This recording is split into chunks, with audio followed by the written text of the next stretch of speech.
आदाब, जय हिंद, जय भारत। मैं मोहम्मद तौफीक BTS news and TV channel में आपका इस्तकबाल करता हूं। आइए देखते हैं आज की ताज़ा खबर।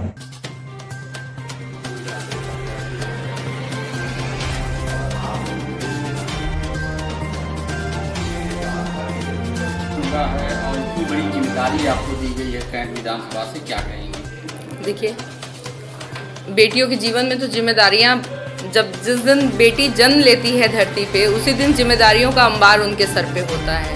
और रही बात, हम जिम्मेदारियों से नहीं डरते हैं। और चूँकि मैं एक खिलाड़ी भी हूँ, तो खेल भावना से मैं हर कार्य करती हूँ। और सबसे पहले तो मैं अपने परम श्रद्धेय श्री राष्ट्रीय अध्यक्ष जी को, अखिलेश यादव जी को आभार प्रकट करना चाहती हूँ कि मुझ जैसी साधारण लड़की को, मुझ जैसी बनारस की साधारण बिटिया को उन्होंने इतना बड़ा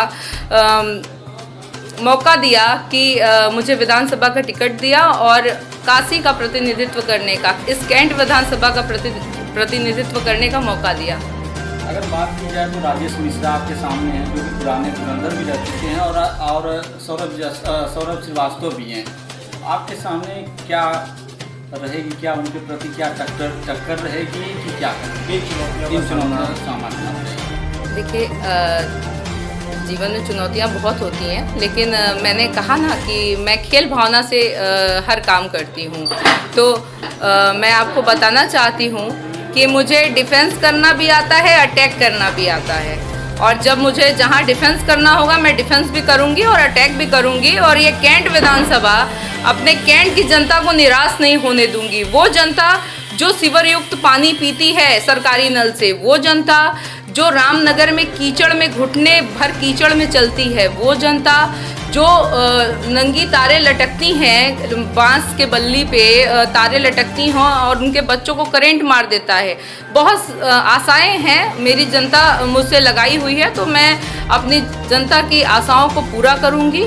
और रही बात, मेरे ऊपर महादेव का आशीर्वाद है और महादेव ही मुझे रास्ता दिखाएंगे आगे। किन मुद्दों को लेकर आप चुनाव मैदान में उतरी? देखिए, मुद्दे नहीं है, किल्लत है। आप तो मुद्दा पूछिए ही मत ना।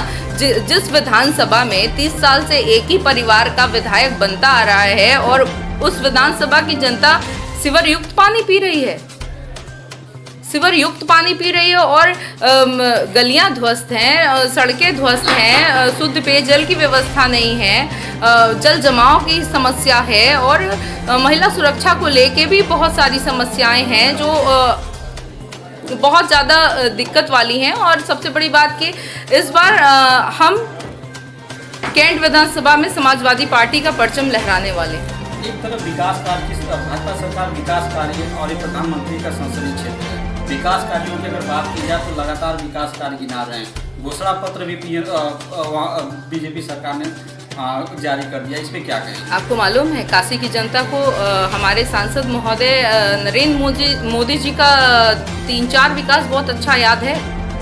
मैं नहीं आया, मुझे माँ गंगा ने बुलाया है। मैं पूछना चाहती हूँ अपने सांसद महोदय से, जब गंगा मैया पे लाशें तैर रही थी तो हमारे सांसद महोदय कहाँ क्वारंटाइन होके छुपे हुए थे?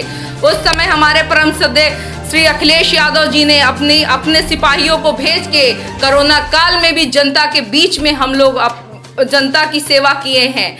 और मैं पूछना चाहती हूं अपने प्रधानमंत्री जी से, और मैं पूछना चाहती हूं अपने मुख्यमंत्री जी से कि जब हाथरस की बिटिया को उनके पुलिस पेट्रोल छिड़क के खेत में आग लगा रहे थे तो कहाँ थे उस समय? तो ये सरकार केवल जुमले वाली सरकार है। और काशी की जनता जिस प्रकार सम्मान देना जानती है, उस प्रकार सम्मान छीनना भी जानती है। और मैं काशी पुत्री हूँ, मुझे काशी करना सिखाया है, अटैक भी करना सिखाया है। और मैं महादेव का आशीर्वाद लेके आगे बढ़ रही हूँ और मेरी जनता मुझे भारी मतों से विजयी बना रही है।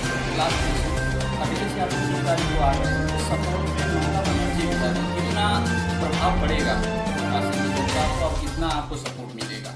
देखिए, काशी की जनता को भी मालूम है कि श्री अखिलेश यादव जी वास्तव में विकास पुरुष हैं। और काशी की जनता, सिर्फ काशी की जनता क्या कहें, पूरे उत्तर प्रदेश की जनता एक ही तरफ देख रही है कि 10 मार्च को आदरणीय अखिलेश यादव जी आ रहे हैं। और आदरणीय अखिलेश यादव जी 10 मार्च को आ रहे हैं, अपने उत्तर प्रदेश की जनता के आंखों से आंसू पोंछने आ रहे हैं। और समाजवादी पार्टी का परचम लहराएगा।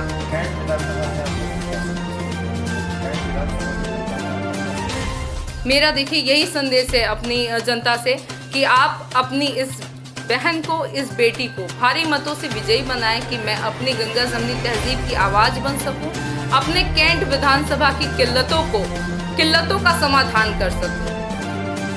धन्यवाद।